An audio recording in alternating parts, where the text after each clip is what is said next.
Dernière nouvelle 24 heures. Entre deux échanges de bourre-pif avec Edoui Plenel et Jean-Jacques Bourdin, Emmanuel Macron a aussi dévoilé, dimanche soir, une partie du deuxième acte de son quinquennat, 5 moments électriques entre Macron, Bourdin et Plenel, tour d'horizon des pistes évoquées par le chef de l'État.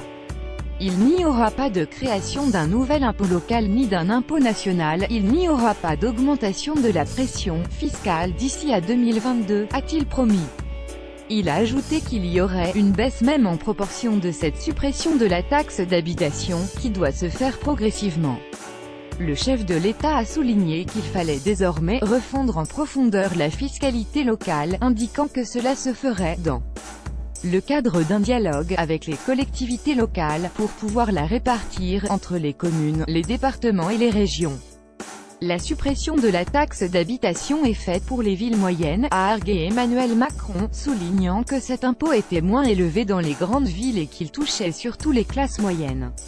Interrogé sur la possibilité que l'impôt sur la fortune immobilière, qui a remplacé l'impôt sur la fortune, puisse aller aux collectivités locales, le président de la République a répondu que cela faisait partie des hypothèses qui sont sur la table.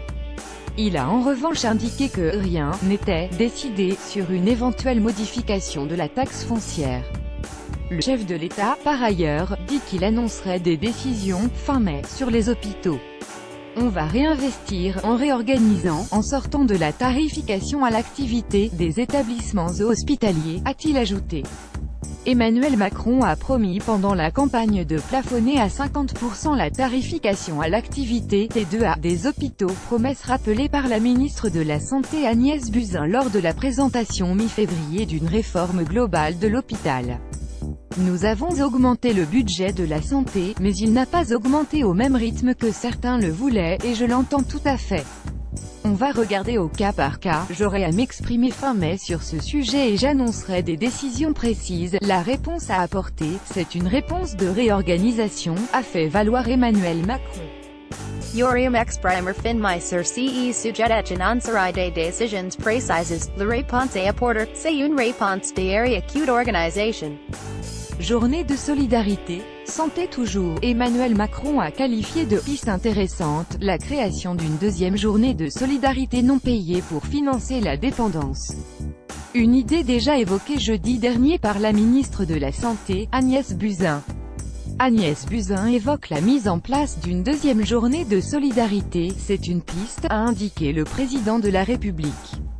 Est-ce que ça a bien marché la dernière fois? Je ne suis pas contre, je pense que c'est une piste intéressante, il faut le regarder, a-t-il ajouté, en estimant que ça pouvait être une option. La première journée avait acute instaurée après la canicule de 2003 par Jean-Pierre Raffarin, alors à Matignon.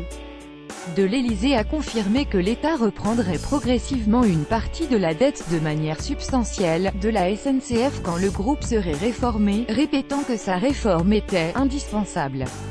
Oui, à partir du 1er janvier 2020, l'État reprendra progressivement de la dette de SNCF Réseau, qui devrait alors atteindre une cinquantaine de milliards d'euros.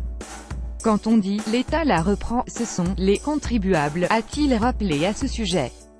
Quant au montant de cette reprise, ce sont les débats avec les organisations syndicales des prochaines semaines qui le diront, a-t-il dit. Il s'est refusé à donner un quelconque chiffre magique quand les spécialistes évoquent 30 à 35 milliards, mais a expliqué que l'État reprendrait la dette de manière substantielle parce qu'une entreprise ne peut pas la porter elle-même. Avec